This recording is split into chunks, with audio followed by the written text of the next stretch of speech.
The castle had a way of sounding older after danger had passed.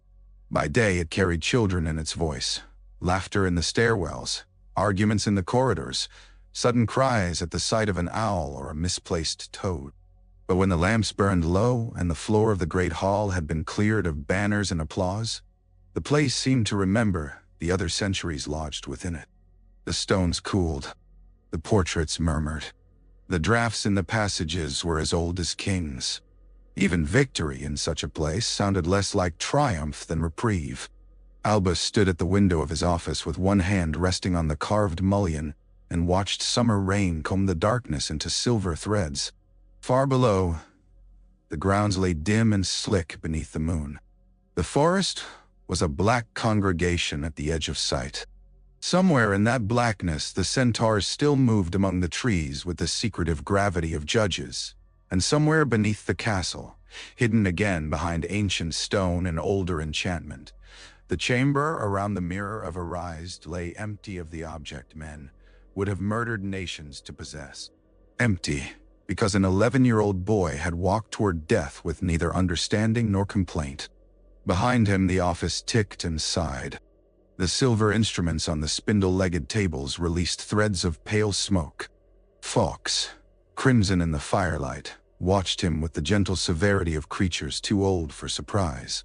On the desk lay a folded school list, a stack of leaving parchments, a sealed letter for Nicholas, and beside them all a pair of small mended spectacles someone from the hospital wing had sent up after polishing. The sight of them had moved him more than the destruction of the stone. The door admitted Minerva without knocking. She had always understood that certain knocks were discourtesies. "He's sleeping," she said softly. Albus turned. "That is a rare and commendable industry in one so young." Minerva did not smile. Her mouth, usually stern by habit and sharpened by responsibility, was tonight made more severe by what she had not permitted herself to say before the children. She came farther in and removed her pointed hat, holding it with both hands before her, as though it too required composure. "You are determined to make a jest of this." "No," he said, and the lightness left him without resistance. "Only to survive it." She looked at the spectacles on the desk. Her eyes moved from them to his face. He stood in front of that mirror and believed he was going to die. Yes. He went anyway. Yes.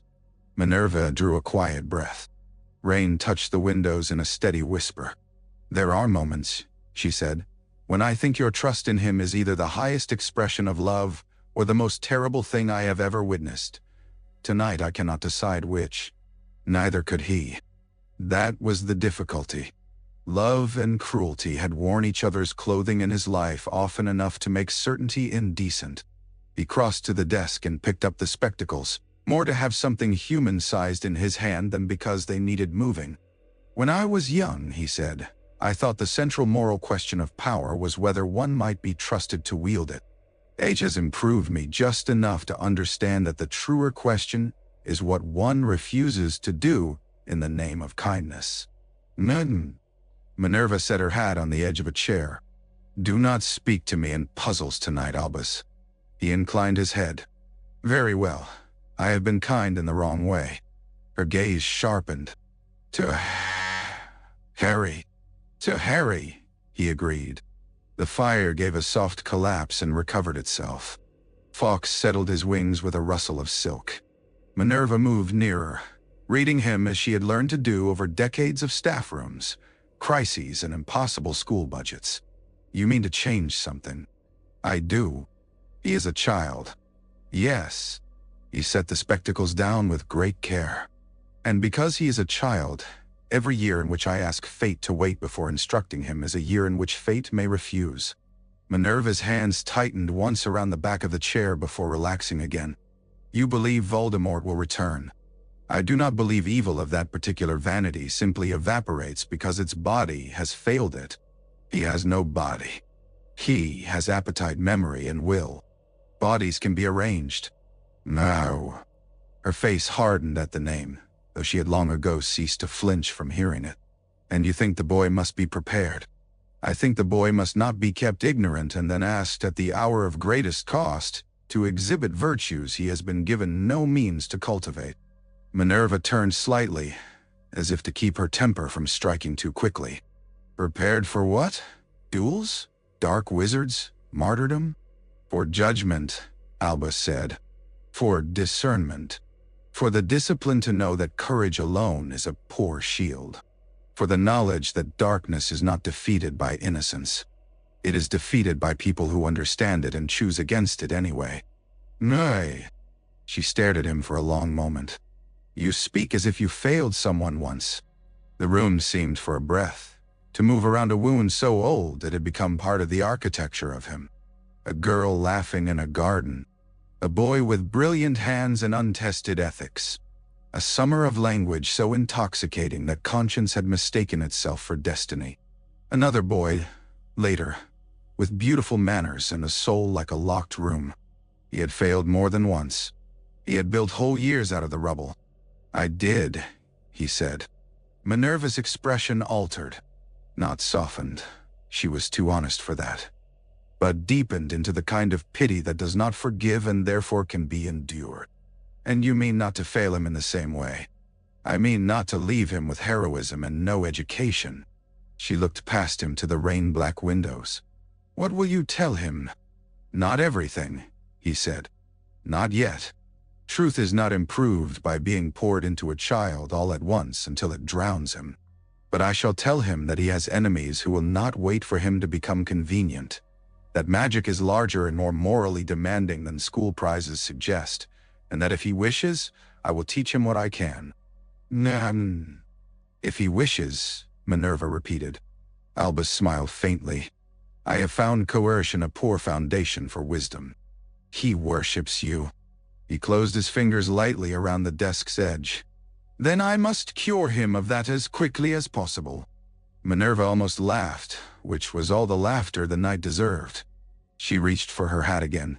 "What precisely do you intend to teach an 11-year-old over correspondence and little winging? Advanced transfiguration disguised as wholesome summer work? Observation, memory, the architecture of attention. Children raised in fear often mistake vigilance for perception. The one is exhausting, the other may save a life." Minerva considered this. "That sounds very much like something useful. One hopes to stumble upon one or two such things before retirement." "You will never retire." "No, Dottie. It would encourage the portraits." "Nay." She gave him the smallest of nods, then went to the door and stopped there, still grave. "Be careful, Albus. Not only with what you teach, with what being needed by him may tempt you to ask." The door closed behind her with the quiet decisiveness of a verdict. For a while he did nothing. He listened to the office, to the rain, to the slow crackle of the fire consuming wood it had been given without question. Then he sat, drew a sheet of parchment toward him, and let the quill hover above it while he considered how one wrote to a boy who had already learned that adults kept essential truths in locked drawers, and called it love. At last he began. "Dear Harry, you have, during this school year, displayed a quality more valuable than any particular gift for charms or flying.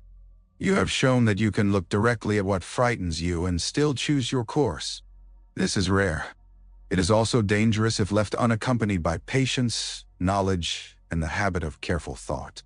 If you are willing, I should like to begin teaching you, quietly and in ways suitable to the summer, some of the disciplines that make courage useful instead of merely admirable.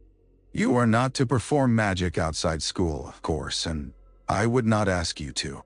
But there are older foundations for a wizard than wand work. If you accept, your first lesson is this. Each evening write down 3 things you observed that day which you might otherwise have missed. Not merely what happened, but what was true. I shall do the same. Yours sincerely, Albus Dumbledore." He sanded the parchment, sealed it, and handed it to Fawkes, who took it delicately in one claw and gave a low musical note as though in agreement. By noon the next day Harry was back among privet hedges trimmed to military obedience, among lace curtains, polished teaspoons, and a silence so resentful it felt upholstered. Summer pressed against the windows with blunt heat. Vernon had already complained about the owl that had dared arrive before breakfast. Petunia had pinched her mouth into a line so narrow it seemed embroidered there. Dudley had demanded to know why freak mail was always more interesting than normal mail. Harry, who had become skilled at making himself small when wanted and invisible when possible, carried the letter upstairs under his shirt and shut the door of the smallest bedroom with more care than any treasure chest in Gringotts. He broke the seal sitting on his bed with his knees drawn up and the sunlight coming in white through the thin curtains. At the first line he had frowned in suspicion, by the third in astonishment, by the end in something he did not yet have a name for. It was not comfort. He knew too little of comfort to mistake it. It was not exactly happiness either, though it had some of happiness's warmth. It was the frightening, tender sensation of discovering that one had been seen clearly and not dismissed. He read the letter twice, then a third time, slower. 3 things you observed that day, which you might otherwise have missed. Not merely what happened, but what was true. Harry looked around the room. A spider had made a web in the upper corner behind the wardrobe and repaired the left side more often than the right, because the window stuck and the draft cut from one direction. There was a square of lighter wallpaper where Dudley's second television had once stood before being moved downstairs. On the landing outside, Vernon's step was different when he passed Harry's door from when he passed the bathroom. Outside this room, he planted his heel harder, like a man emphasizing ownership to the floorboards. He had not known before reading the letter that noticing things could feel like taking them back.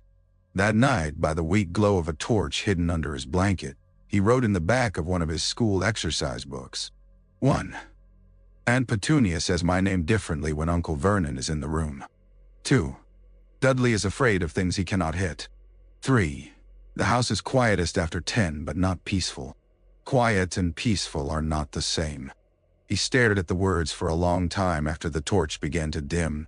Somewhere beyond Privet Drive, beyond Surrey, beyond the hard little map of his ordinary miseries, an old wizard in a stone castle had promised to answer if he wrote back.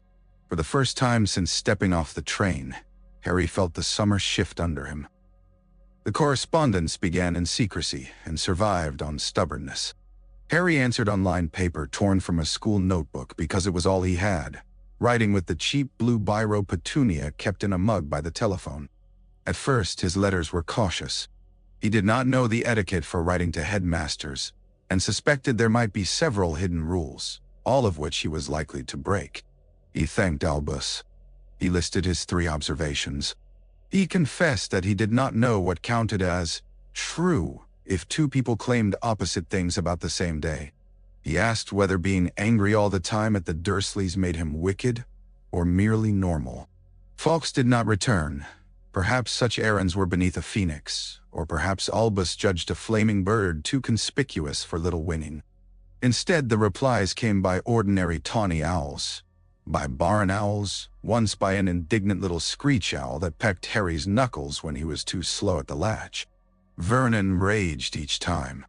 Petunia hissed about neighbors. Dudley threw crusts at one until Harry caught his wrist and looked at him with a steadiness so new in his face that Dudley, shocked by resistance in so familiar a source, actually dropped the crust. Albus's handwriting was narrow, elegant, and unexpectedly direct. You ask what truth is when 2 people disagree. Often it is the thing neither person wished to say aloud. Anger in itself proves very little except that some part of you refuses falsehood. The difficulty lies in what bargains anger invites. Do not attempt any spell work, but do practice stillness. Sit for 10 minutes and identify the sounds nearest to you, then those farthest away. A wizard who knows only how to cast is less dangerous than one who knows how to listen. Harry obeyed because there was something in being asked that changed obedience into dignity. Each night he sat cross-legged on his narrow bed, ignoring the television thumping below, and let his hearing move outward. The pipes in the walls, the tick of cooling metal from the boiler, Vernon's laugh when a program mocked someone unfamiliar, the neighbor's dog scratching at a back door 3 gardens away, A motor car going past on Magnolia Crescent. The uncertain rustle of leaves along the hedge. His own breath trying to The exercises did not make the Dursleys kind. They did not shorten the afternoons, or sweeten the stale smell of privet drive in hot weather, but they altered the edges of things. Harry noticed when Petunia's fury was really fear with powder over it. He noticed Vernon growing loudest when he suspected he was ridiculous. He noticed that Dudley, despite all his bulk and noise, slept with the landing light on whenever there had been thunder. He wrote these things down. Albus answered them, never praising too much, never turning them into sermons, simply showing Harry how one observation led to another. What do you conclude from your cousin's need for light? What does your aunt fear will happen if magic is acknowledged even as a word?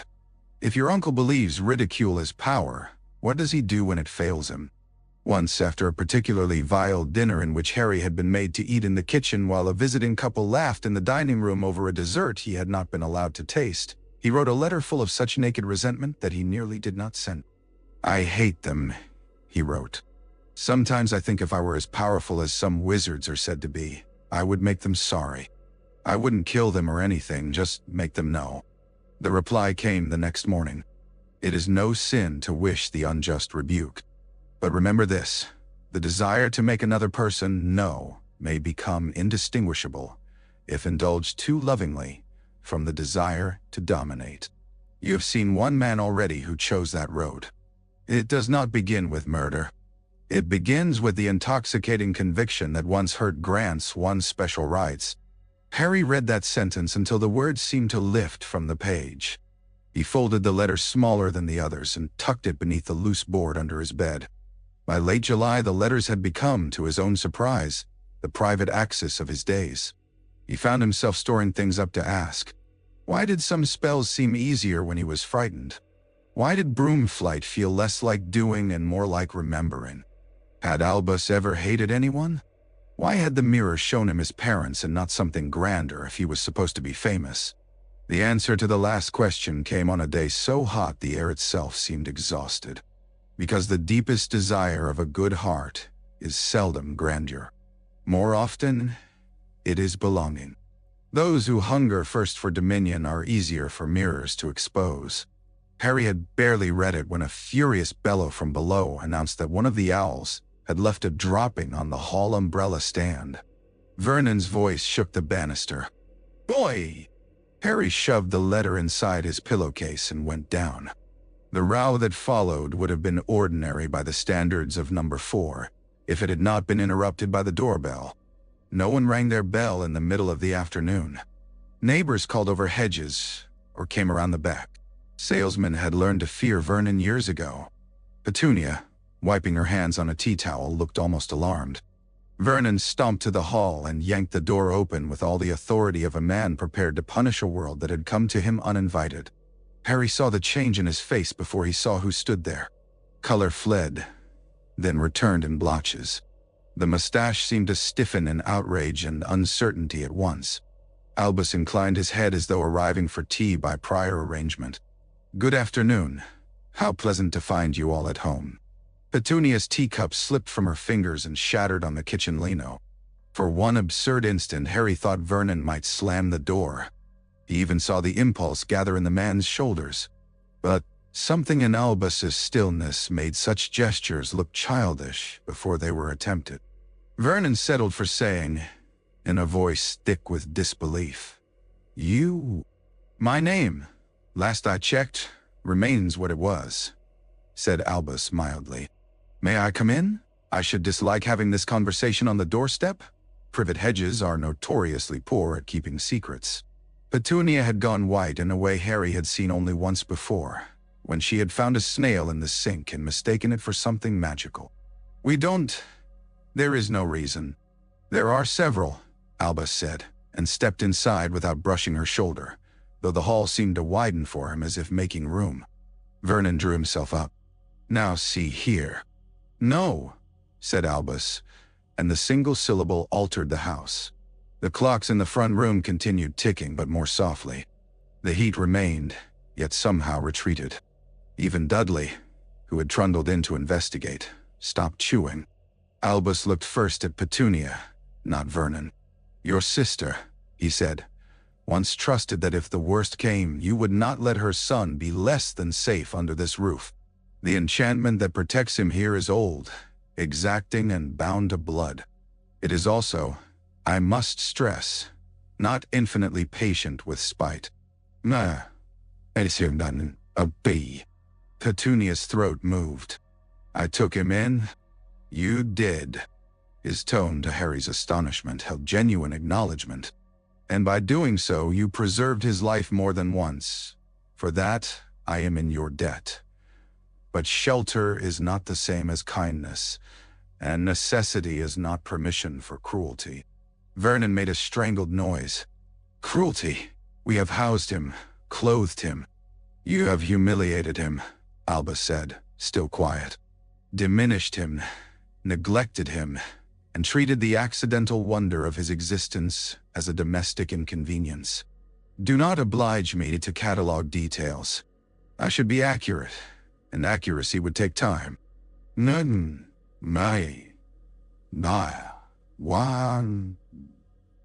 Dudley had begun to edge backwards. Harry stood where he was, hardly daring to breathe. No one had ever said these things in this house. Not aloud. Not in the daylight. Petunia gripped the back of a chair. "He is not normal."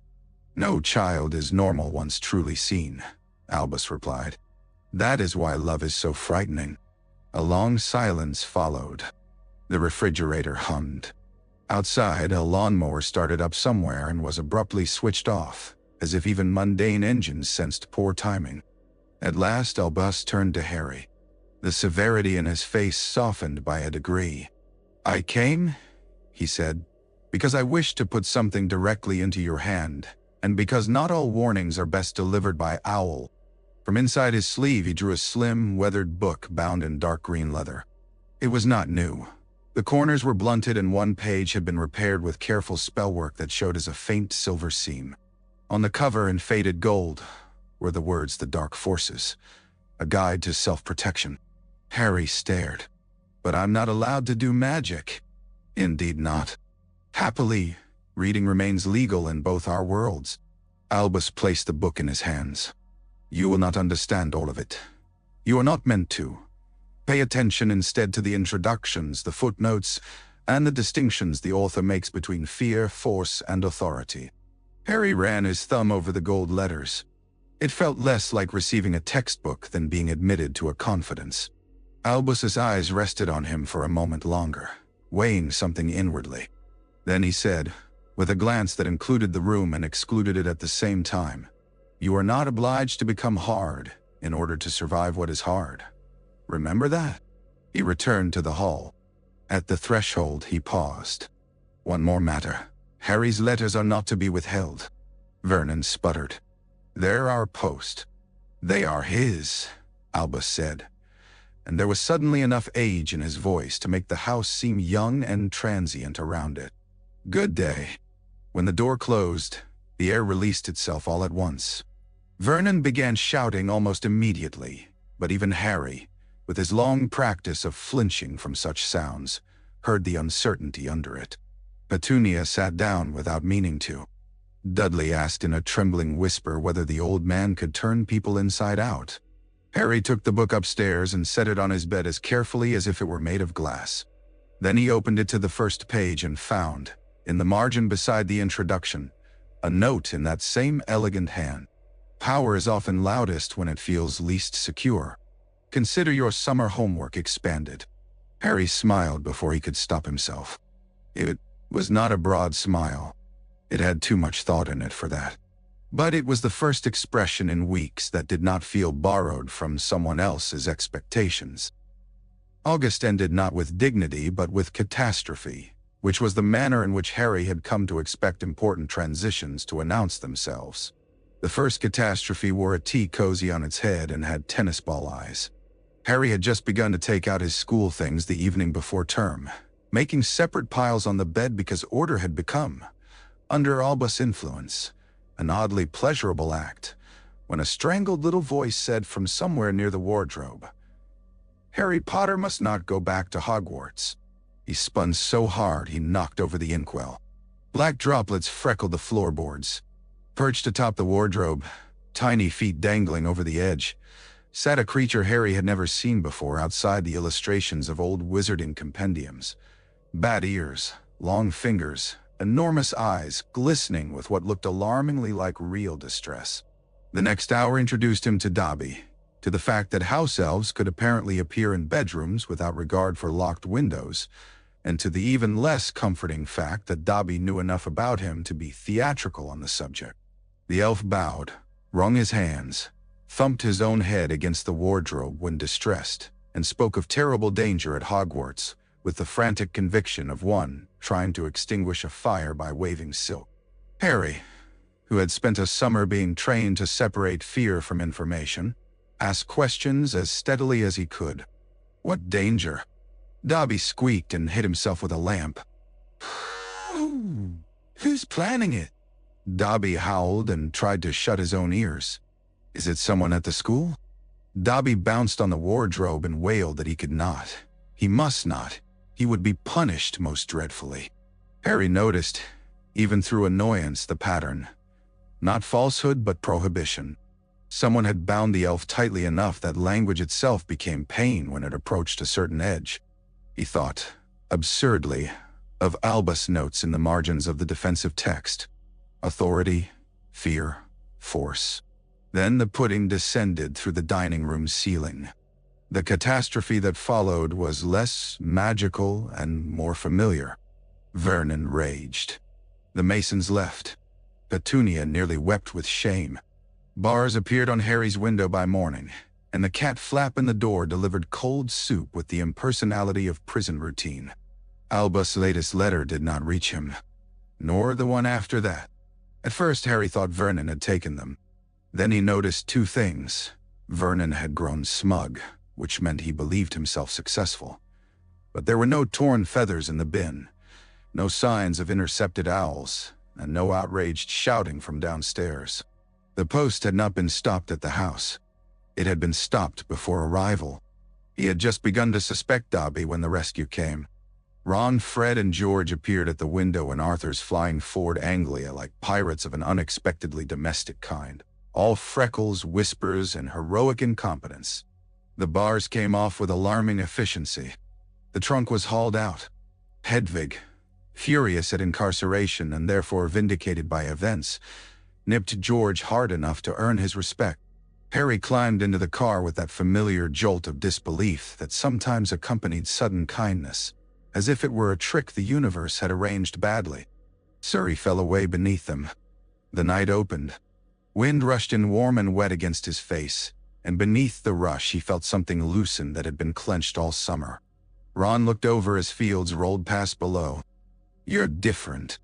Harry, who'd been watching a scatter of village lights drift underneath like fallen constellations, blinked. "What? You think before you answer now." Fred snorted from the front. "Terrible defect. Best seek treatment." "No," Ron said, squinting at Harry as if the difference had a color. "You really do. And you sit up straighter." "No, I do not." "You do," said George. "Like Percy, only tragic." Harry laughed, surprised into it. "I've been writing to—" He stopped. "To who?" said Ron at once. There was no reason, perhaps, not to say it. And yet the letters felt less like correspondence than like a room in his mind that had been opened privately and ought not be crowded at once. "Just doing schoolwork," he said. Ron groaned. "You've gone mental." At the burrow, he was embraced, fed, scolded by Molly, and rescued from the scolding by Arthur in quick succession. The house leaned and hummed and smelled of onion soup and wood smoke, and washing left too long in summer air. Its disorder was not neglect but overflow. Things here jostled because there were too many lives in motion, not because one life had been set aside.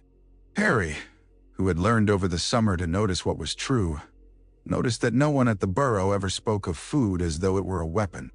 The second catastrophe occurred in Diagon Alley. Flourish and blots was packed to suffocation for Gilderoy Lockhart's signing. Harry had never seen so much enthusiasm invested in teeth. Women leaned over the table where Gilderoy posed in lilac robes and a smile so perfect it seemed lacquered. Cameras flashed. Feathers swooned. Arthur and Lucius collided among cauldrons and insults with the inevitability of bad weather. Harry, hemmed in beside Ginny and trying not to lose sight of Ron in the crush, saw something because he had trained himself to watch hands.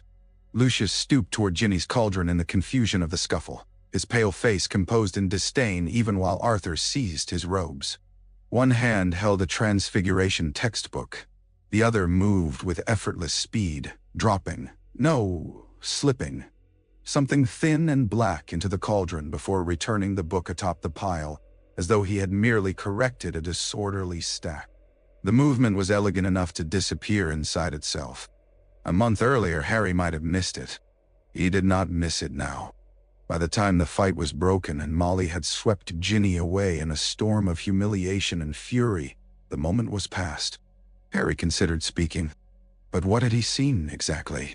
An object placed in a schoolgirl's things by a man who loathed her father. It could have been a prank. A note. A damaged book. Suspicion without substance was precisely the kind of half-truth Albus had warned him against mistaking for certainty. He said nothing. The omission sat in him all day like a swallowed stone. The third catastrophe met them at King's Cross. The barrier between platforms 9 and 10 felt solid under Harry's palms. He tried again, harder. Ron hit it too and rebounded, red-faced. Around them, muggles hurried past with no idea that magic had just betrayed two boys in full sight of the ordinary world. The wall that should have opened remained blind and blank. Harry's first thought was not panic. It was Dobby.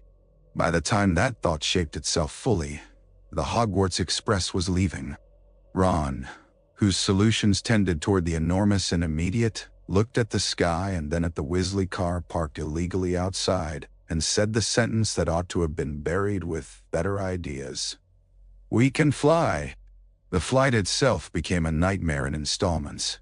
Cloud and cold, smoke from the train far below, a wrong turn over fields Harry did not know, the engine coughing, the looming towers of Hogwarts at last, and then the impact in the humping willow, which felt like being personally assaulted by a forest with opinions about traffic.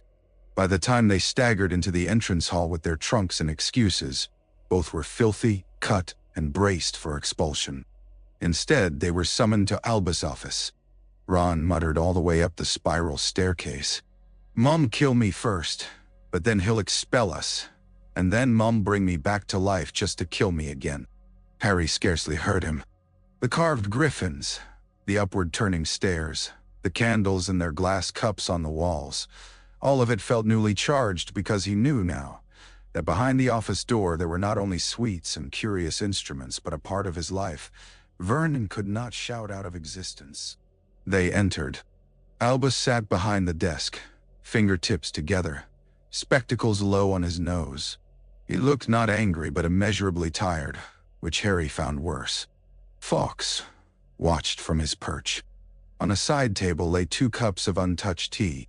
The room smelled faintly of wet wool and singed bark, as though some residue of the car's arrival had followed them in. "Sit down," said Albus. They sat. A silence settled, not punitive, but deliberate. Harry recognized it from the letters. It was the silence in which one was expected to become equal to truth. "At present," said Albus at last, "I am faced with 2 possibilities. Either 2 second-year boys elected to cross a large portion of Britain in an enchanted vehicle because they judged it amusing, or they did so because something interfered with the normal means of reaching school. Which, I wonder, seems more likely to you?" Ron gaped. Harry felt a strange relief sweep through him so sharp it was almost pain. "The barrier wouldn't let us through," he said at once. "It was solid. And there's a house elf who's been trying to keep me away all summer. He stopped my letters too, I think." Albus's eyes sharpened. "A house elf? Dobby? Describe him." Harry did. Albus asked 3 more questions, all precise. The wording of Dobby's warning, the point at which the barrier failed, whether Harry had noticed any magical residue on touching it. Harry had noticed only cold stone where there should have been passage. Albus nodded slowly, as if fitting a small but important piece into a difficult puzzle. That, he said, explains more than I should have liked it to. Ron looked from one to the other. So we're not expelled? My dear boy, said Albus, the fact that you asked this after stealing your father's car and introducing it to a distinguished Willow suggests either admirable hope or a serious misunderstanding of institutional procedure. You are not expelled. Ron sagged. You are, however, both in considerable trouble. Desperation may excuse folly, but it does not transform it into wisdom. Mr. Weasley, a letter has already gone to your parents. Dem. Ron made a small, choking sound.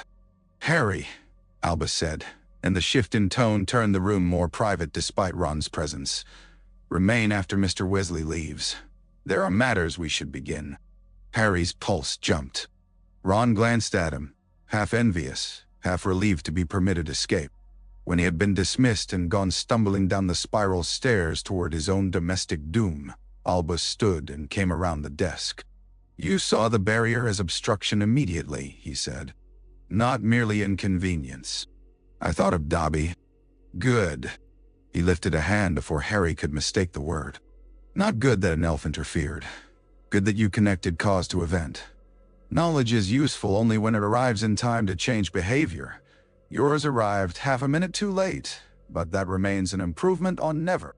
Harry, abashed but absurdly pleased, looked down. Albus moved to the side table and poured one of the teas at last. Tonight, no lesson beyond this one. Magic is a language, Harry. Most students spend years learning to repeat it. Very few are taught to listen to what it says back. No. He handed Harry the cup. Tomorrow evening, after supper. Harry took the tea, warm against his battered hands. Are you really going to teach me? Albus's expression, reflected dimly in the dark window, held both humor and something older than humor. I have already begun. The lessons began with no duels, no forbidden spells, and no grand reveal of hidden chambers beneath the school. Harry would have been disappointed if he had not by then learned to distrust disappointment when it sprang from imagination rather than fact. Albus taught him first how to stand. Not literally. Harry had already mastered the physical act. But there was, it turned out, a way of occupying one's own body in magic that differed from simply being inside it. On the first evening, Albus cleared a space beside the desk, moved aside a silver instrument that puffed green smoke, and told Harry to plant his feet shoulder-width apart and feel exactly where the floor met him. Most young wizards, he said, treat a wand as though it does the magic for them. This is natural and not entirely foolish, as wands are excellent at assisting in precisely that illusion. But before a spell leaves the hand, it is arranged in the mind and steadied in the body. Panic scatters. Vanity inflates. Anger rushes. Magic, given any of the three, becomes untidy at best and treacherous at worst. Nay. He had Harry cast Lumos, then extinguish it, then cast it again without hurry, then a fourth time after running up the stairs outside the office and back to observe the difference that exertion made. He set 3 candles on the mantel and asked Harry to light only the middle one. He made him pause between incantation and movement until the desire to rush became almost unbearable. Harry discovered, to his irritation, that simple spells could become alarmingly difficult when treated as purposeful acts rather than schoolroom habits. His magic responded to mood with embarrassing honesty. If he was eager to impress, the flame on the chosen candle flared too high and guttered smoke onto the mantel. If he was annoyed with himself, the wand light sputtered. Albus never mocked. That made the mistakes feel weightier. He simply observed them and had Harry describe what he had felt a breath before the spell misbehaved. It leapt, Harry said once, frustrated after making all 3 candles blaze at once. What leapt? My mind, I suppose. An underappreciated acrobat. Albus adjusted one candle a finger width to the left. Again. By the third week, Harry had learned to recognize in himself several things he had previously lumped together under the general heading of feelings. There was fear before a spell, and there was excitement before a spell, and while both quickened his breath, they did not alter his hand in the same way. There was anger sharp as a blade and anger dull as iron. There was the brittle concentration that came from wanting desperately not to fail. And there was the steadier, stranger concentration that arose when he stopped performing the attempt for an imagined audience and simply inhabited. This last pleased Albus most. Useful, he murmured after Harry managed a modest shield charm that held long enough to deflect a jet of sparks. Not strong yet, but clean. Clean work is honest work. Harry carried the lessons into his days without thinking. He listened more in classes and found, to his amazement, that Snape's directions and potions, while still delivered like insults dipped in acid, were often exact enough to be survivable if one did not let panic scramble them. He watched Gilderoy preen his way through defense and noticed how often the professor used stories to avoid specifics. He paid more attention to the movement of staircases, to the age-dark seams in the walls, to the way some corridors felt occupied even when empty. Then, on Halloween, the castle itself answered back.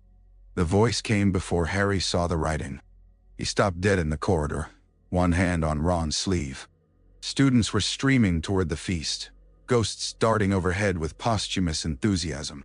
Somewhere ahead, a suit of armor clanked. The air smelled of pumpkin and damp wool.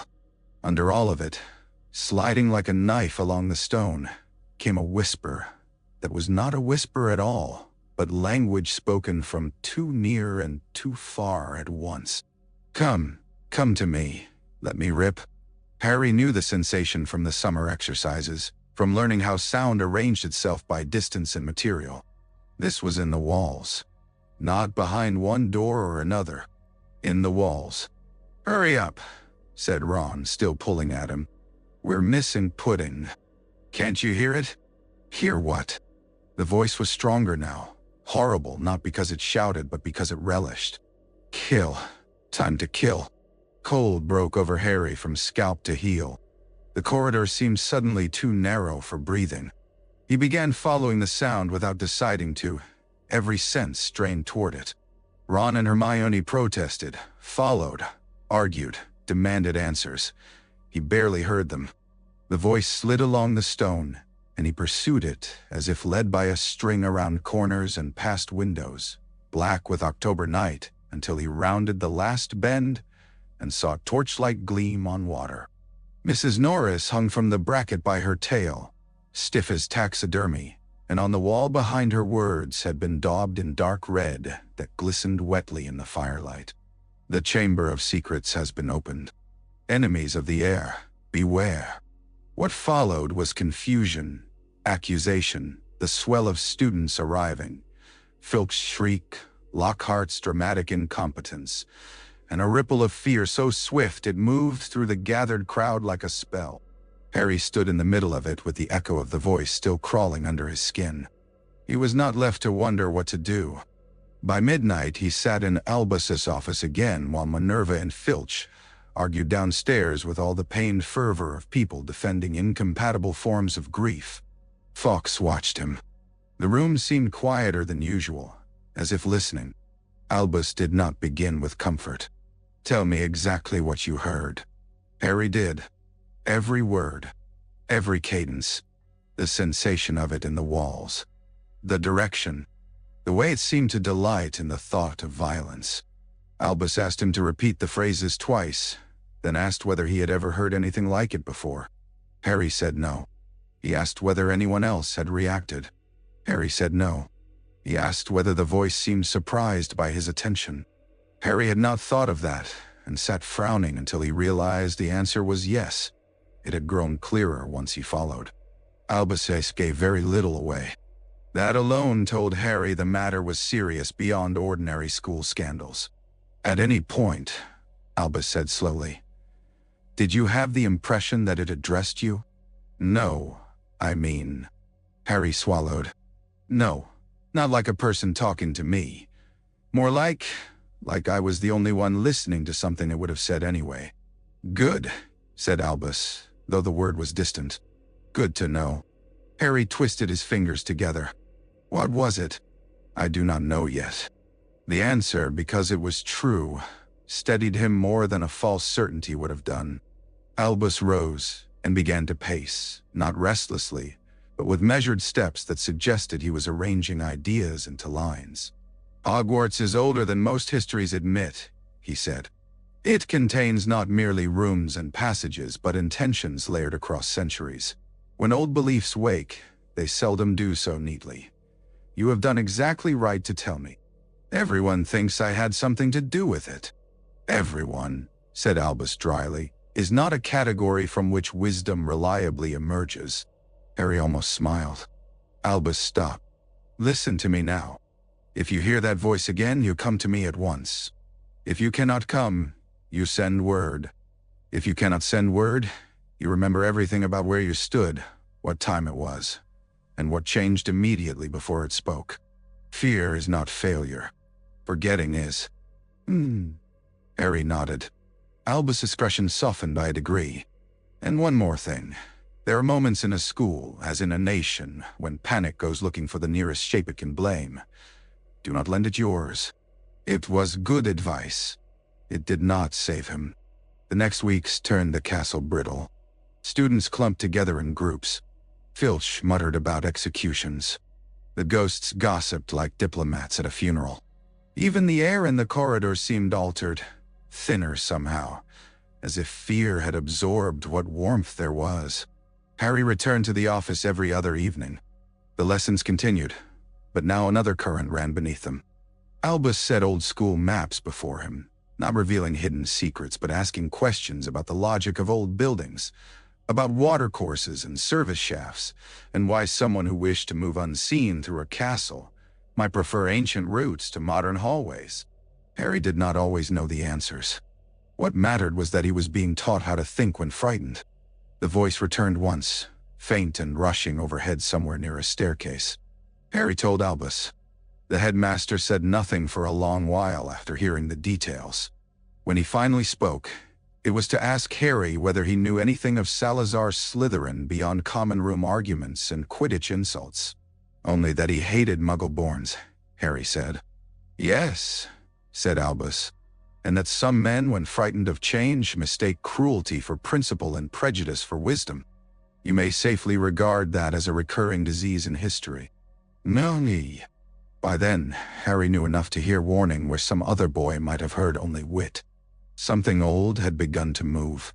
Albus was not afraid exactly, but he was very, very attentive.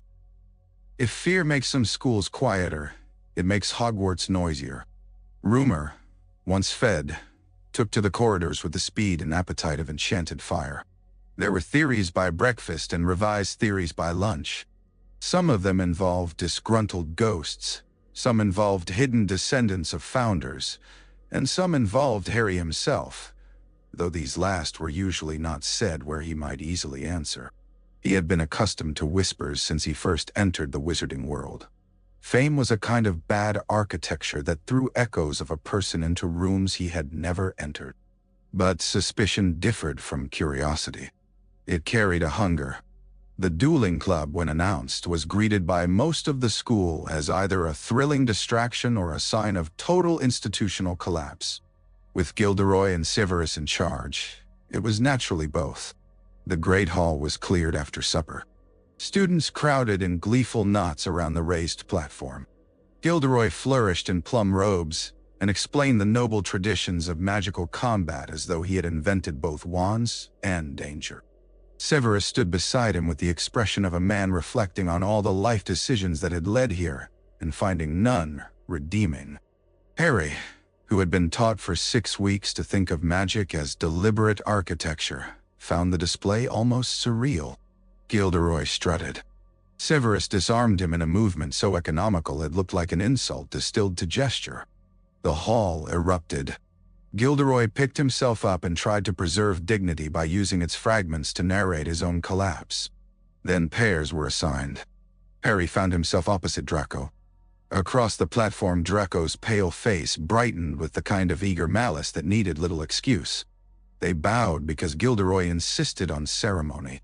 Harry raised his wand and remembered, absurdly clearly, Albus moving one candle a finger width on the mantle and asking him what had shifted in his mind before the failure.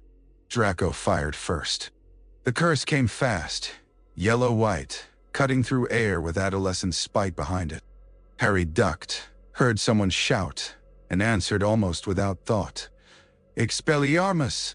Draco's wand flew from his hand. For one suspended beat, the hall went silent. Then a roar went up. Gilderoy clapped as if he had personally nurtured Harry's technique in a greenhouse. Severus's gaze flicked to Harry, not approving but noting. It was the look of a man who had discovered an ingredient in a potion he had not expected, and would now grudgingly account for. Draco, flushed with humiliation, did what humiliated boys with more pride than sense often do. He reached for escalation. With a hissed incantation, he conjured a serpent that hit the floor with a living slap and rose, hood spreading, body weaving. Students screamed and fell back. Justin Finch-Fletchley nearly tripped over a bench. Gilderoy shouted useless instructions. Severus moved, but Harry was already watching the snake because it seemed, for one impossible instant, less strange than everyone else's panic. He heard it. Not in the walls this time. On the floor. The sound curled into his understanding whole and immediate. Wait. The snake swayed, fixed on Justin. Leave him. The serpent halted, turning its head toward Harry as though surprised by respect where it expected noise. Around him, the hall had become a bubble of fright. Harry took one step forward before he knew how terrible this would look and said more urgently, "Go!" The snake uncoiled and slid away from Justin. Then the human sound returned, and it was worse. The students were not merely frightened.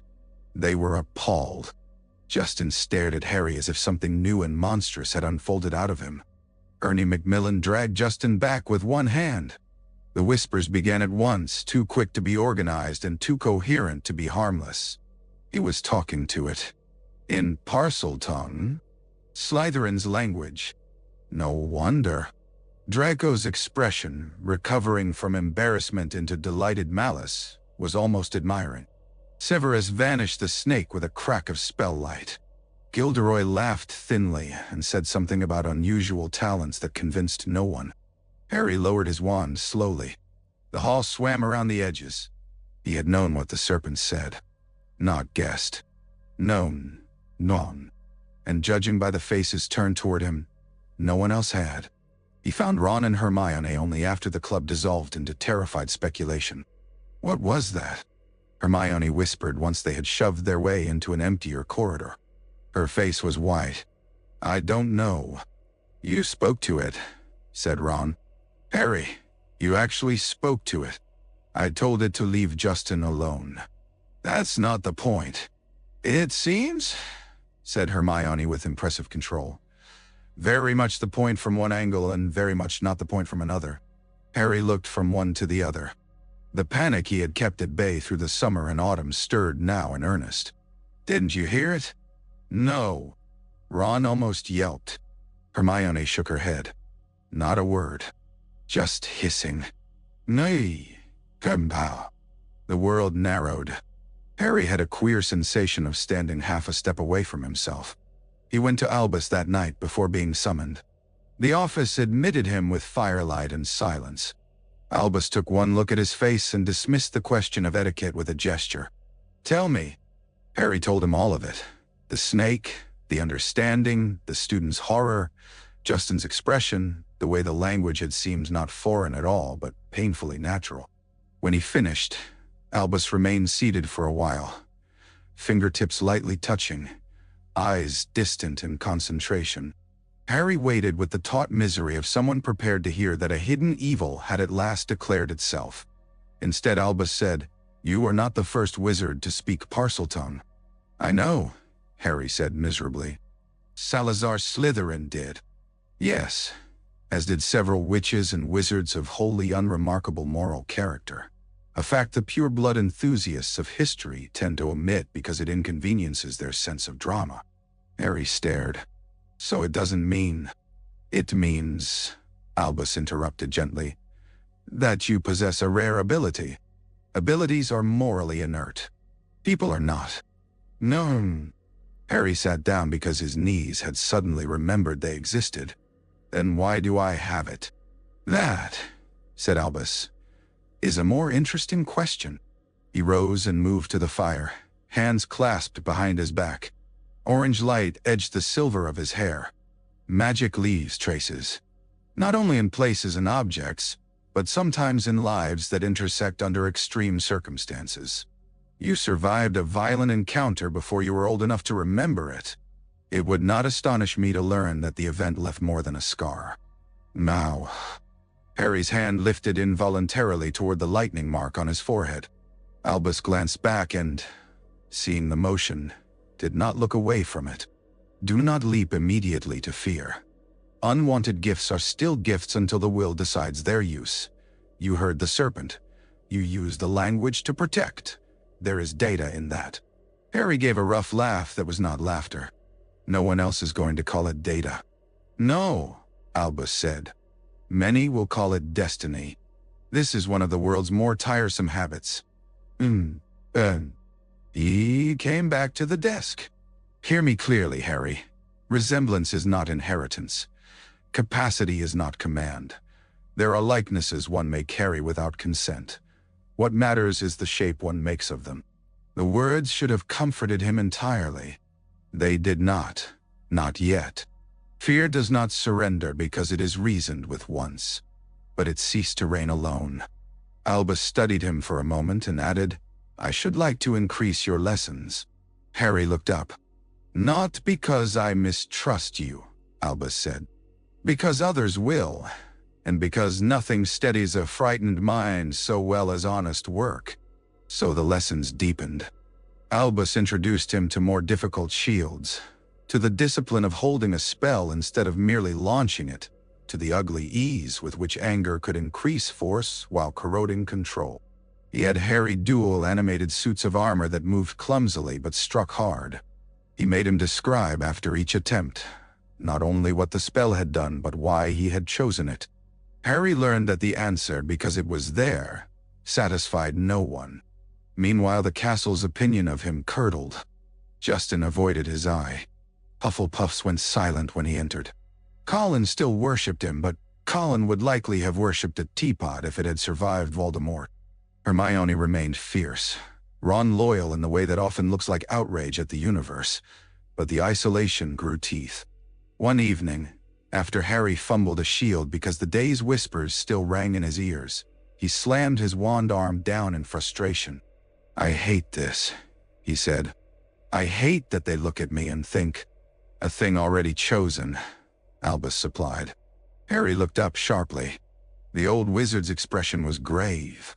Many people find certainty more comfortable than mercy.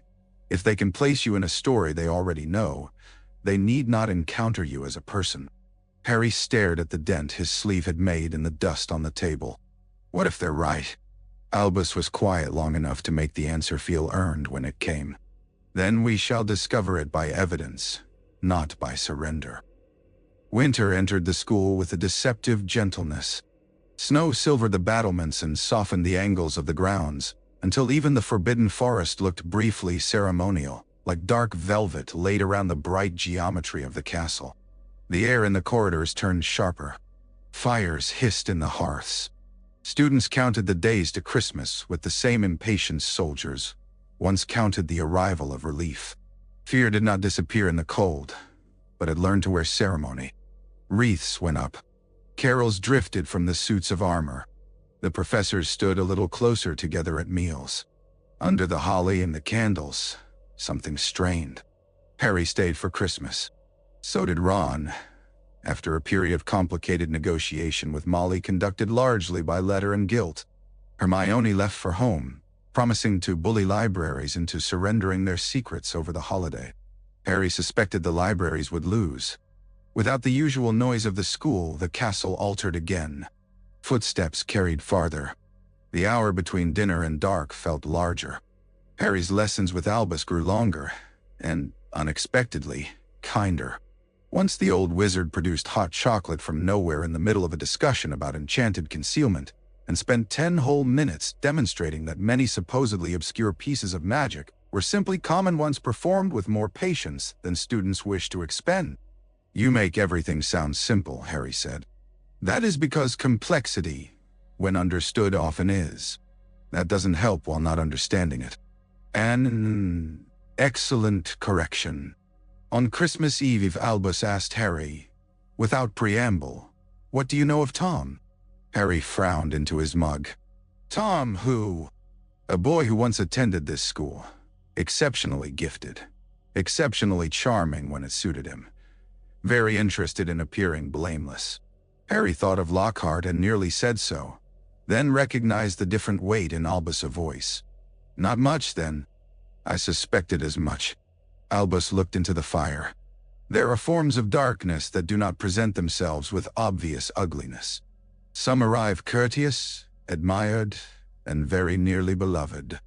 It is useful to remember this when evaluating stories in which one person seems pure victim and another convenient culprit." "No, come by." The remark lodged in Harry's mind without obvious application until 2 days later, when Myrtle flooded the second-floor corridor in a fit of offended agony, and he found the diary. It lay in the waterlogged mess near the bathroom door, black and old-fashioned, with no title on the cover and no owner's name inside, except a date far enough back to feel like another climate. The pages were blank. Harry might have taken it to a professor immediately if events at Hogwarts had not taught him that adults, while often necessary, were not always quick. He might have taken it to Hermione if she had been there. Instead, he carried it back to the dormitory, dried the cover by the fire, and turned it over in his hands while the common room crackled around him. It felt ordinary. That was the first warning. Objects with power rarely advertised it to those meant to trust them. He wrote a single line on the first page with one of his quills, half mocking himself. "My name is Harry." The ink vanished. He nearly dropped the diary. A fresh line rose on the page in answer, darkening before his eyes in a hand not his own. "Hello, Harry Potter. My name is Tom Riddle. How did you come by my diary?" Harry's heart began pounding so hard he could feel it in his throat. Around him, Fred and George were playing Exploding Snap. Someone near the stairs was arguing about a Chudley Cannons match. The ordinary noise of the common room made the impossible conversation on his lap feel all the stranger, as if two worlds had been folded badly together. He wrote back, "I found it." A pause. Then, "Interesting. Things lost often find the people prepared to listen." For several minutes, he forgot every sensible resolution he had ever formed. He forgot Albus's lectures about evidence. He forgot caution. It was not only that the diary answered. It was that it answered with the unnerving immediacy of a mind waiting just behind a door. Harry asked who Tom was. Tom replied that he had been a prefect, a good student, someone who had once tried to save the school from a monster. Save the school. The phrase struck Harry like a stone dropped into water. He wrote faster. "What monster?" The diary's pages went suddenly fluid beneath his fingers. Ink spread, darkened, widened into depth. Before Harry could jerk away, the paper pulled him forward with a sensation like falling through cold memory. He landed in a corridor washed in old light. It was Hogwarts, and not Hogwarts. The lamps burned differently. The floor gleamed with a harder polish.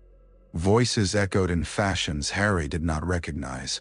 Beside him stood Tom at 16, handsome, dark-haired, composed, his prefect badge shining on neat robes. There was no scar on his face, no madness visible anywhere. Only the poised seriousness adults were always asking children to admire. "This happened 50 years ago," Tom said, and though his mouth moved, the memory around them did not seem to hear him. "Why, can be." Harry watched. He watched Tom move through the castle with the effortless authority of someone liked by teachers and trusted by students. He watched fear already thick in the school after attacks. He watched Tom lead him down to the dungeons and confront a younger, rougher Hagrid caught trying to shield a huge spider hidden in a box. The creature clicked and shuddered with terror. Hagrid, enormous even then, cried out that Aragog had harmed no one. Tom's face, grave and righteous, said otherwise. The scene ended with chaos, shouting, a creature fleeing, doors slamming, and Hagrid's face collapsing under the knowledge that he had been judged before explanation could matter. When Harry came back to himself in the common room, the fire had burned lower.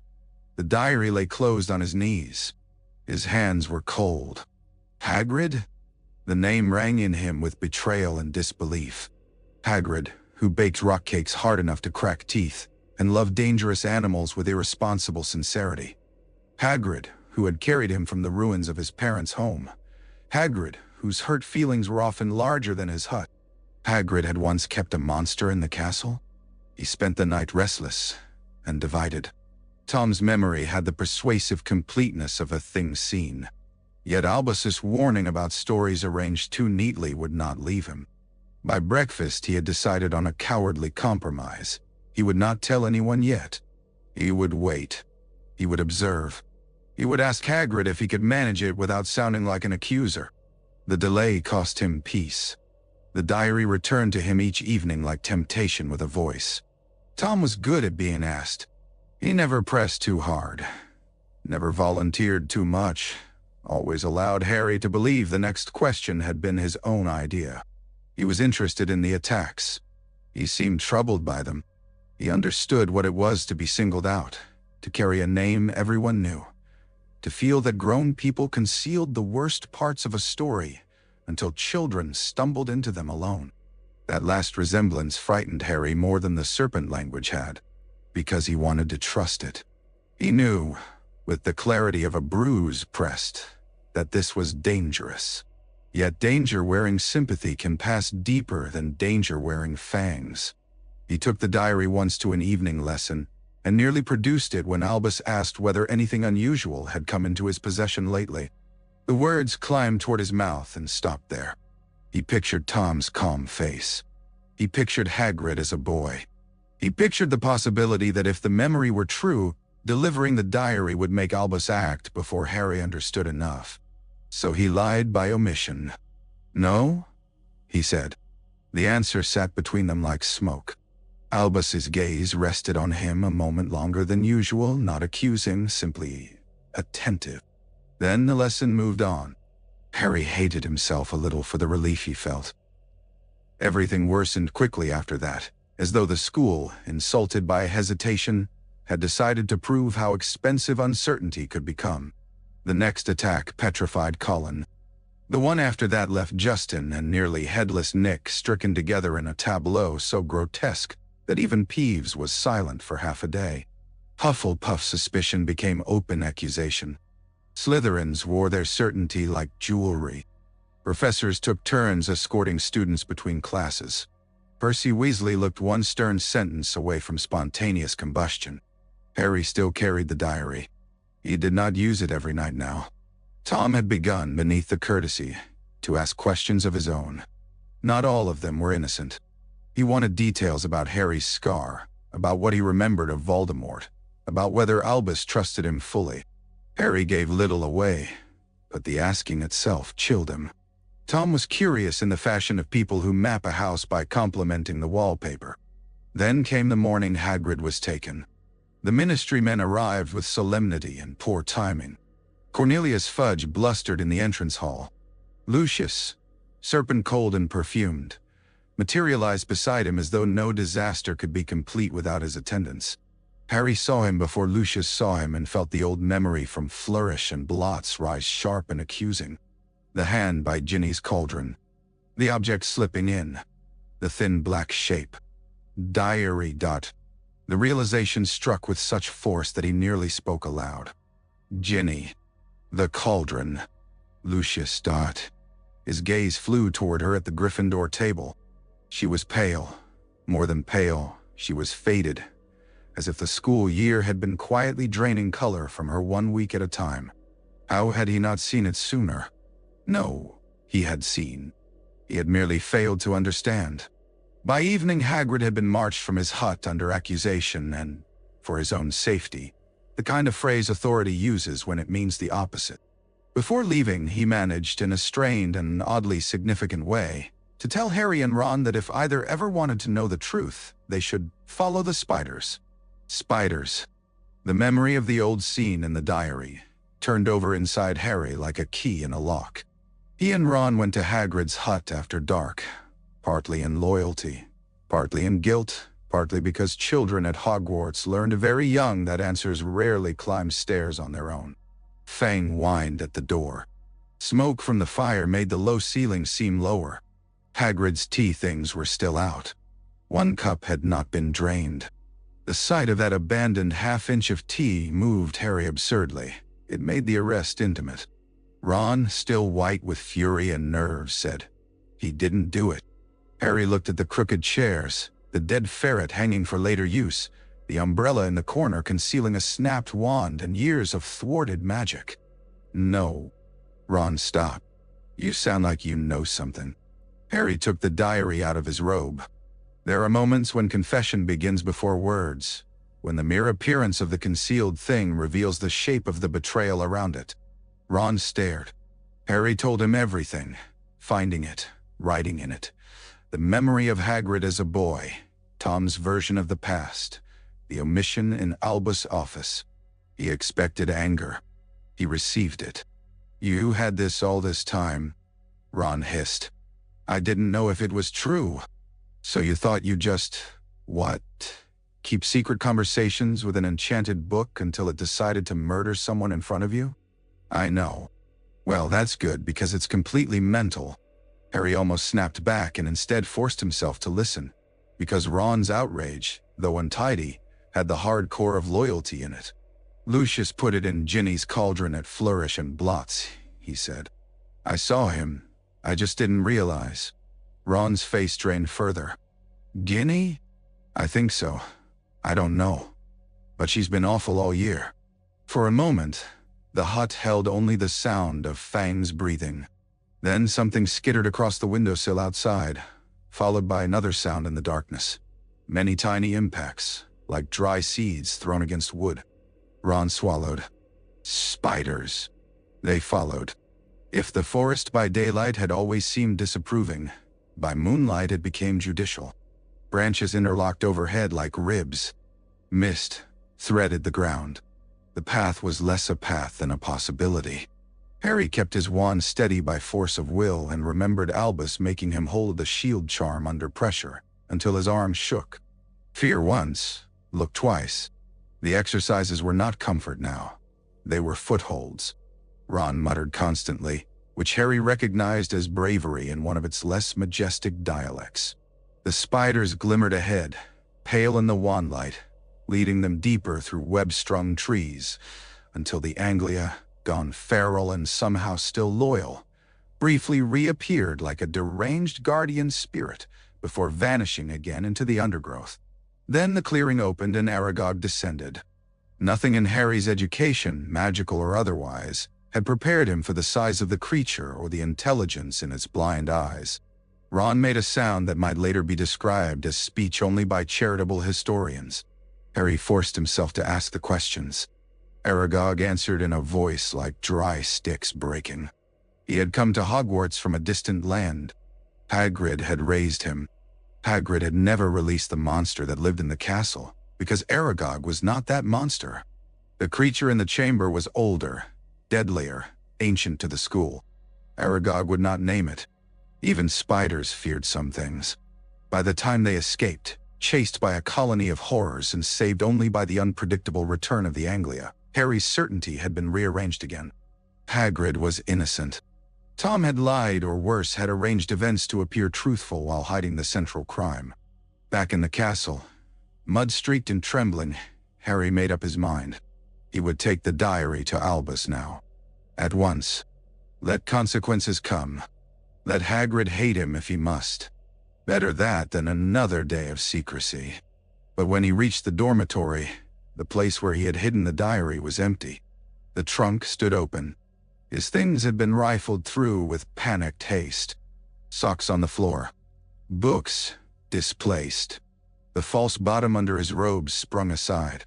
For a wild second he thought Ron had moved it as some protest.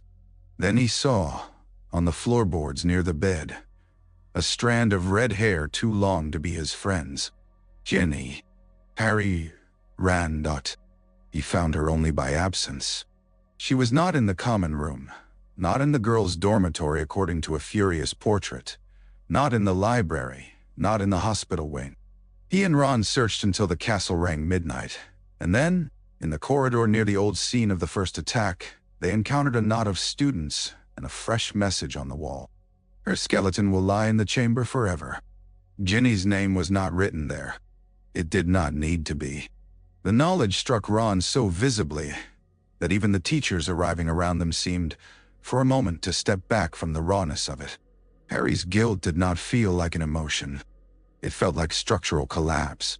Hermione lay in the hospital wing already, petrified earlier that day, one hand clenched around a torn page she had evidently ripped from a book before the attack caught her. In the confusion, no one had yet examined it properly. Harry, moving as if inside someone else's nightmare, slid the page free under cover of commotion and read by torchlight about the basilisk. A serpent born from a chicken's egg hatched beneath a toad, a monster whose gaze killed, whose victims might survive if they saw only reflection or shadow. Pipes, hearing in the walls, spiders fleeing. The school's plumbing away. Pieces slammed together so fast they hurt. "Ron," he said, and his voice sounded nothing like his own. "I know what's in the chamber." The school governors chose that night to suspend Albus. Lucius delivered the news with polished regret in the hospital wing, where professors and frightened students pressed around the petrified and the nearly bereaved. It was such an act of political timing that Harry might have admired its cruelty if Ginny had not been missing. Albus received the decree with infuriating calm. The portraits on the walls muttered. Minerva looked like a witch attempting civility by main force. Harry caught Albus' eye across the room. The old wizard's look sharpened at once, taking in the page clutched in Harry's hand, the mud on his trainers, the grief and revelation written too plainly on his face. He crossed the room despite Lucius still speaking. "What is it?" he asked softly. Harry thrust the page toward him. "Basilisk. In the pipes. I can hear it because it's speaking parcel tongue. Ginny's been taken. I think the diary. Lucius put it in her cauldron. I should have told you." Everything in him was trying to say all the guilt at once. Albus laid a hand on his shoulder, not to restrain but to steady. "One thing at a time," he said. Harry swallowed air. "The entrance is in Myrtle's bathroom, I'm sure." For the briefest instant, something like fierce approval moved in Albus' eyes, banked almost immediately by the situation's cost. "Good work," he said. "Very hard won, but good." Lucius cleared his throat behind them with theatrical irritation. "Headmaster." "In a moment," Albus said, and there was enough command in it to buy 3 more heartbeats of freedom. He turned back to Harry. "Listen carefully. I cannot remain in the castle by official consent. That is not the same as being absent from its possibilities." Harry stared. "You know what you know now," Albus continued. "You have your friend. You have the truth about the monster. You have, I trust, learned the difference between haste and resolve. Hold to that difference." His gaze flicked toward Ron, white-faced and rigid beside Harry. "Neither of you is to go alone if there remains any choice in the matter." There did not, as it turned out, remain any sensible choice at all, because Gilderoy overheard enough. The celebrated author, cornered by the expectation that he behave like the hero of his own dust jackets, attempted flight.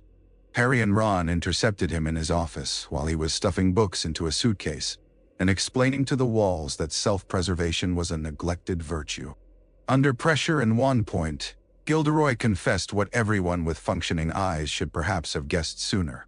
He had never performed the deeds in his books. He had merely interviewed the witches and wizards who had, then modified their memories and published their lives as his own. It was one of the least useful truths Harry had ever extracted. Still, it got Gilderoy moving.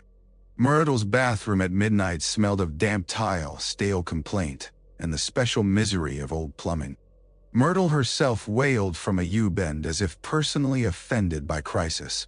Harry knelt before the sink engraved with the tiny serpent and felt a bizarre calm settle over him, the kind that sometimes comes only when all room for debate has gone. He spoke in parcel tongue. The tap's carved snake writhed. The sink slid apart. The pipe yawned black beneath them. Gilderoy tried to run then, perhaps deciding that even fraud had limits. He snatched Ron's broken wand in panic and attempted a memory charm. The spell backfired with a violent crack that shook the room and dropped part of the ceiling onto Ron's legs. Gilderoy staggered backward, blinking in vacant confusion. Dust rained from the broken pipes. "Brilliant," Ron gasped in pain. "Just brilliant." Harry dropped beside him. The fallen stone was too heavy to shift by hand and too dangerous to blast carelessly. Ron's face had gone chalky, but his eyes were sane, focused, determined. "You've got to go," Ron said. Harry shook his head instantly. "No, Harry, I'm not leaving you with him." Ron actually laughed, which was astonishing under several tons of masonry. "He hasn't got a clue who he is. I'll be safer with a flobberworm. Ginny's down there. Go." The old instinct in Harry, the one that wanted never to leave anyone behind, reared up. Over it came another voice, older and steadier. "Neither of you is to go alone if there remains any choice in the matter." There did not. Sometimes obedience to reality is the only form courage can take. He gripped Ron's shoulder once hard. "I'm coming back." "Yeah," said Ron through his teeth. "With my sister." Harry slid into the pipe. The descent was filth, darkness, speed, and stones slick with old secrets. He landed hard in a tunnel rank with ancient damp and the sour smell of reptile. Slime coated the floor. Bones lay strewn in corners where the wandlight caught them. The air felt used by something enormous. He rose, wand up, and began to move. The lessons Albus had taught him returned not as separate instructions, but as a way of being inside danger. Breathe. Listen. Place your feet. Do not rush because fear would light you blind. Harry's heart hammered, but the panic did not own his limbs. He followed the tunnel until it ended in a pair of vast doors carved with serpents. "Open," he hissed. The doors obeyed. The Chamber of Secrets was less a room than an argument made in stone. Pillars rose into darkness. Greenish light from somewhere unseen slicked the floor. The air was huge, cold, and alive with the memory of things crawling where no one should walk. At the far end, beneath the colossal carved face of Salazar, Ginny lay motionless like a cast-off rag. Harry ran to her and dropped to his knees. Her skin was freezing. Her pulse fluttered weakly. Beside her stood a boy with dark hair and clear, intelligent eyes. A boy Harry recognized instantly from the diary memory, and wished he did not. Tom smiled. "Hello, Harry." Tom's reality in the chamber was worse than the memory had been. In memory, he belonged to his surroundings. Here he seemed to emanate from them, as if the room itself preferred his shape to any other human presence. He was not ghostly. He was precise. Too precise, in fact. Every detail a little cleaner than life. Every line of his face sharpened by the diary's devotion to preserving what had most flattered. Harry rose slowly, placing himself between Ginny and Tom without thinking. Tom's smile deepened. "Dumbledore has been teaching you." It was not a question. Harry's hand tightened on his wand. "You move differently," Tom said. "Less like prey." The words chilled more than a shouted threat would have done. Harry remembered the summer letter about courage, made useful by discipline. He remembered his own lie in the office, the omission, the diary kept too long. "What have you done to Ginny?" Tom looked almost indulgent. "Used her." "Oh, don't look so shocked.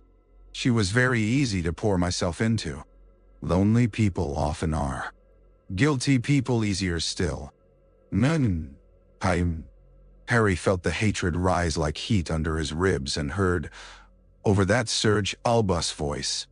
Anger invites bargains. He kept his own voice flat, by force. You're just a memory. The smile vanished for the first time, revealing the shape beneath it. Vanity, yes, but also hunger, vast, unembarrassed, unappeasable. Just a memory, Tom repeated. And yet here you are, trembling in a dead founder's hall while I stand, and you pray she doesn't stop breathing. He lifted the diary from the folds of his robe. Memory is a poor word for what a wizard may leave behind if he is unwilling to be limited by ordinary death.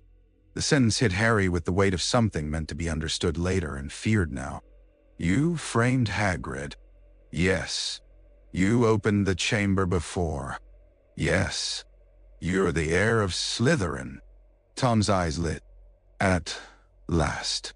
He began to pace in a slow arc, enjoying the revelation as some men enjoy applause.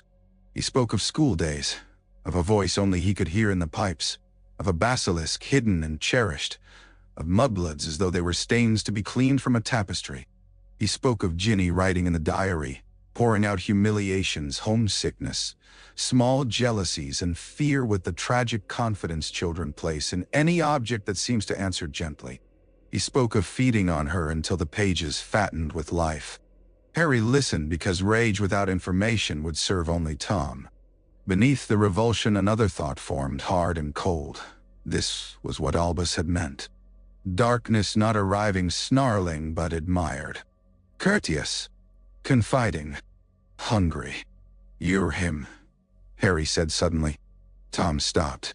You're Voldemort. The anagrammed confession came with relish. Tom Riddle rearranged itself in green light, shedding letters and taking them back as though vanity itself had learned alphabetic tricks. I am Lord Voldemort burned in the air between the pillars. Tom, Voldemort, looked ecstatic.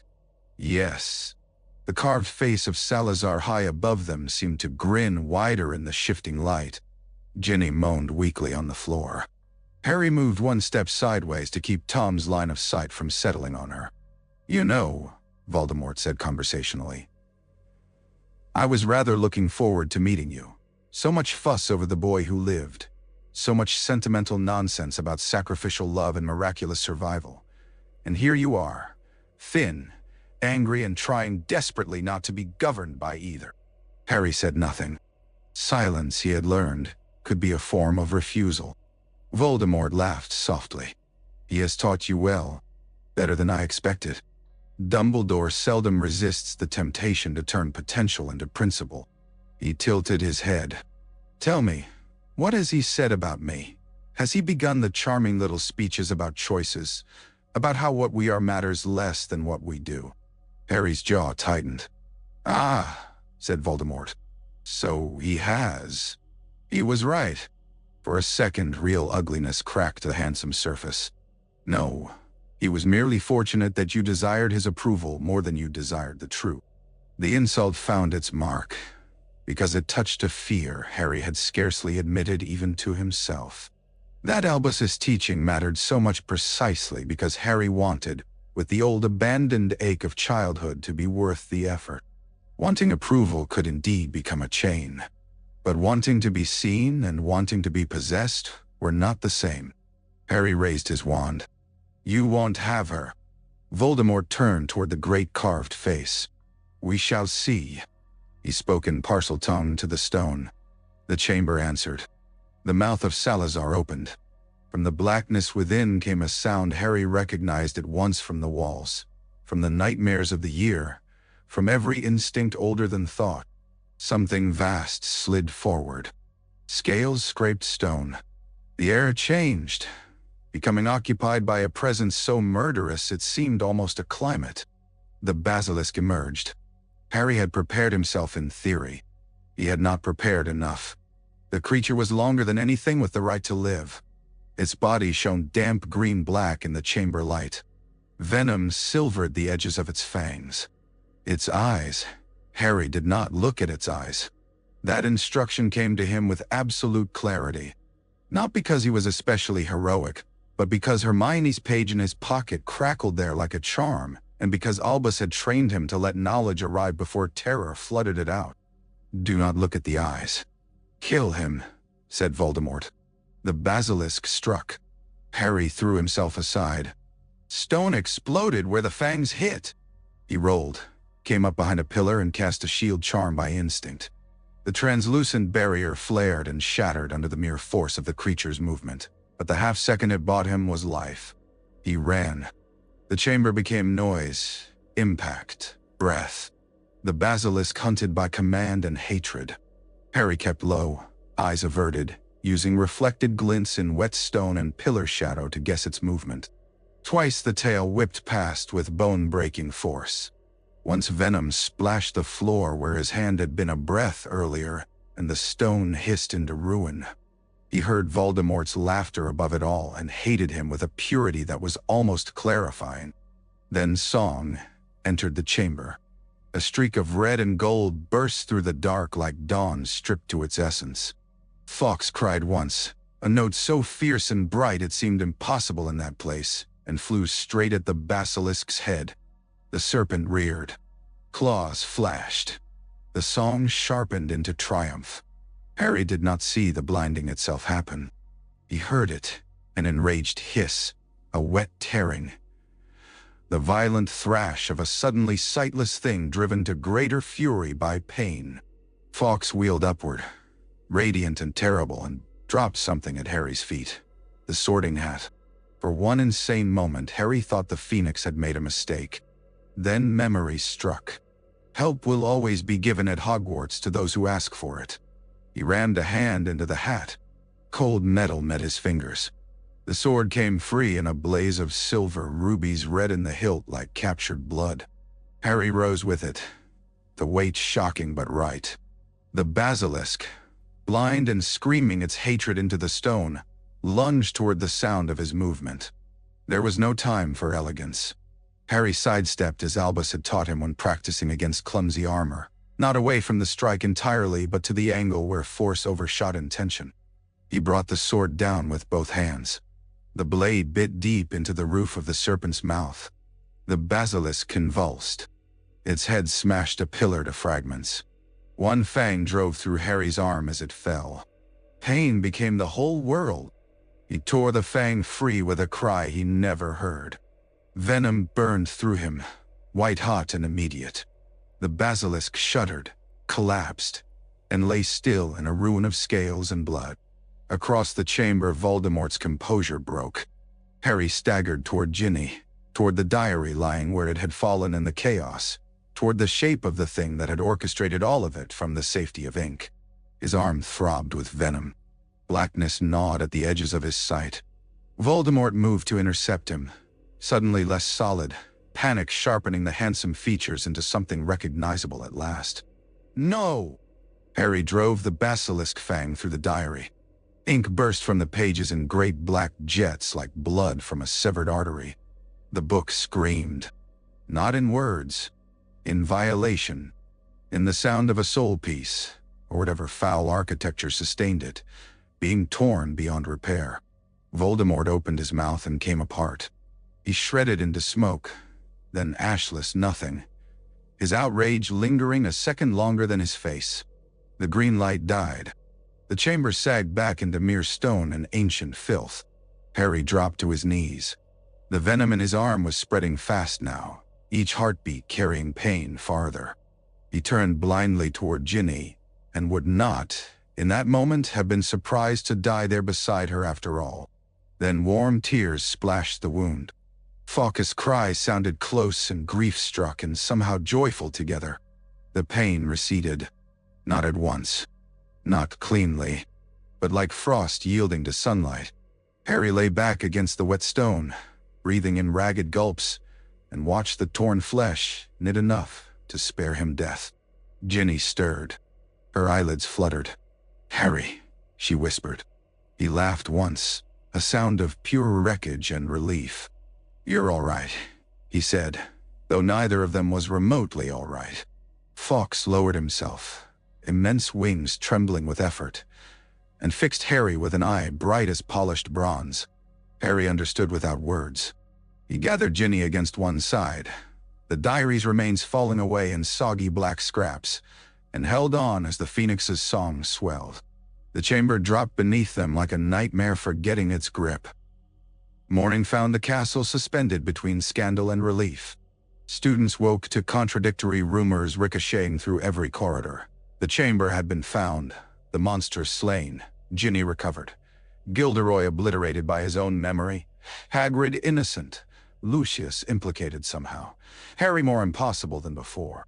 By breakfast, the stories had tripled. By lunch, they had acquired decorative details involving 11 Death Eaters, 3 secret tunnels, and a duel on the astronomy tower. Hogwarts treated truth as a seed from which extravagant nonsense naturally flowered. Harry received the truth in smaller rooms. The first was the hospital wing, where Madame Pomfrey scolded him through 2 potions, 3 bandages, and an outrage that seemed almost maternal in its violence. Ron arrived limping, hugged him with such force Harry yelped, and then shouted at him for several minutes about nearly dying in a way that made plain Ron consider the near death a personal insult. Hermione, newly restored, cried in a highly organized fashion and demanded every detail. Ginny wept in Molly's arms until she was too tired to continue. Hagrid returned, wept into a tablecloth, and nearly cracked Harry's ribs embracing him. The second room was Albus' office, to which Harry was summoned only after sleep, food, and a lecture severe enough to satisfy several centuries of school nursing. Ginny was there already, asleep by the fire under a blanket, exhaustion having defeated shame for the moment. Fawkes dozed on his perch, feathers lit from within. On the desk stood a teacup that trembled faintly in the saucer because Dobby was trying and failing not to cry into it. Lucius stood near the door, white with fury and humiliation, his composure reduced to a brittle shell. In his hand, he held the old sock Harry had arranged to conceal within the ruined diary cover, and at his feet Dobby wore that sock like a coronation. Freedom made the elf almost luminous. "You have no proof," Lucius was saying with icy precision as Harry entered. "On the contrary," said Albus, who sat behind the desk looking more tired than Harry had ever seen him and more dangerous too. "I have an injured child, a ruined dark object smuggled into a schoolgirl's possessions, a history of hostility toward her family, and a governor's letter bearing your signature on a motion timed with extraordinary convenience." "Proof is an elegant ideal, Lucius. Patterns are often what survive first come." Lucius's gaze slid to Harry and hardened. "You?" Harry had no intention of becoming eloquent. "You put it in her cauldron." Lucius smiled with all the warmth of polished bone. "Can you demonstrate that in a court of law?" "No," Harry said, "but I can remember it for the rest of my life." Something in the simplicity of the answer seemed to displease Lucius more than argument would have done. He gave Albus a short, venomous inclination of the head and swept from the room, cloak snapping behind him like offended nobility in a bad play. Dobby watched the door close and then let out a wail of joy so intense it startled the instruments into spinning. Harry Potter freed Dobby. "Yes, yes," said Albus, smiling despite himself. "Though perhaps not at full volume." Dobby threw himself at Harry's knees, sobbed gratitude onto the bandages, promised eternal service in language so dramatic it seemed culled from ancient epics, and finally allowed himself to be coaxed away toward the kitchens by a house elf cousin who looked both scandalized and proud. When the room quieted, Albus gestured Harry into the chair opposite the desk. For a while neither spoke. The silence was no longer instructional. It was respectful of cost. At last Albus said, "How is your arm?" "Sore." "It will improve. How is your conscience?" Harry let out a breath that might have been a laugh in another life. "Worse." "Ah," said Albus softly. "Then let us attend to the more difficult injury." Harry stared into the fire. Ginny slept on, pale but breathing evenly. "I should have told you about the diary as soon as I found it." "Yes." The lack of softening in the answer struck hard and clean. Harry nodded once. "I know. And yet," Albus continued, "knowing one has erred is not the same as understanding why. Why did you keep it?" "No." Harry thought of Tom's voice in the pages, of Hagrid young and frightened, of his own hunger to understand before adults arranged the story. "Because it answered," he said slowly. Because it seemed like a person who actually wanted to tell me things. Because I thought maybe if I waited, I'd know enough not to get anyone in trouble unfairly. Because part of me wanted something to be mine before it became a headmaster problem. He finished speaking and felt, oddly, better. Not absolved, but less divided. Albus folded his hands. That is an honest answer. It contains both loyalty and pride, curiosity and concealment. Most grave mistakes are woven from more than one thread. He looked toward the sleeping Ginny. Tom was skilled at exploiting exactly such mixtures. Harry lifted his eyes. Tom. Yes. Albus's face settled into an expression Harry had never seen before in full. Not only sorrow, but recognition of an old battle changing shape again. It is time, I think, to name a thing I had hoped not to have to prove this year. He reached into a drawer and withdrew the ruined remains of the diary sealed now in a glass case. Even inert, it seemed unpleasant, like a venomous creature flattened but not yet wholly disbelieved in. There is, said Albus, a branch of dark magic so vile that most scholars prefer to discuss it only in footnotes, if at all. It concerns the division of the soul. Harry went very still. A witch or wizard may, Albus went on, each word chosen with visible care, through murder and complex enchantment, conceal a portion of the soul outside the body in an object. Such an object is called a Horcrux. The word itself seemed to dim the room. Harry looked at the glass case. That was one. I believe so. Then Tom, Voldemort, has likely committed an atrocity against his own nature in pursuit of surviving death. Harry felt cold despite the fire. How many? That, said Albus, and there was iron under the gentleness now. I do not yet know. The admission should have been frightening. It was. But there was something strengthening, too, in hearing uncertainty spoken plainly and not disguised as mastery. Harry swallowed. Why tell me now? Because I have, by my own judgment, crossed the line beyond which ignorance would do you more harm than truth. Albus removed his spectacles, polished them once, and replaced them. A small sign of fatigue and, therefore, of trust. Also, because you have stood in the presence of one of these objects and destroyed it, success imposes its own obligations. Harry stared at the blackened remnants. The chamber returned in fragments. Ginny's still body, Tom's delighted confession, the fang driving through paper, the scream. You knew something was wrong with the diary? I suspected it after you described certain features of its behavior, though had I seen it sooner I might have confirmed more and endangered less. He did not make the reproach larger than that. It did not need enlargement. There was one question burning sharper than the rest. Harry touched his scar. And the Parselton? Albus regarded him over steepled fingers. My present belief is that when Voldemort attempted to kill you and failed, some of his own powers attached themselves to you in ways neither of you understood. Among them likely the language of serpents. Harry took this in with a strange, sinking clarity. Not chosen, not inherited by blood. Left upon him by collision, violence, and survival. So there really is something of him in me. Of his magic, Albus said. Do not mistake residue for essence. The distinction matters enormously. Harry looked at Ginny, at the fire, at the old wizard who had decided at some unmarked hour not to leave him ignorant until catastrophe finished the education. What happens now? Albus leaned back.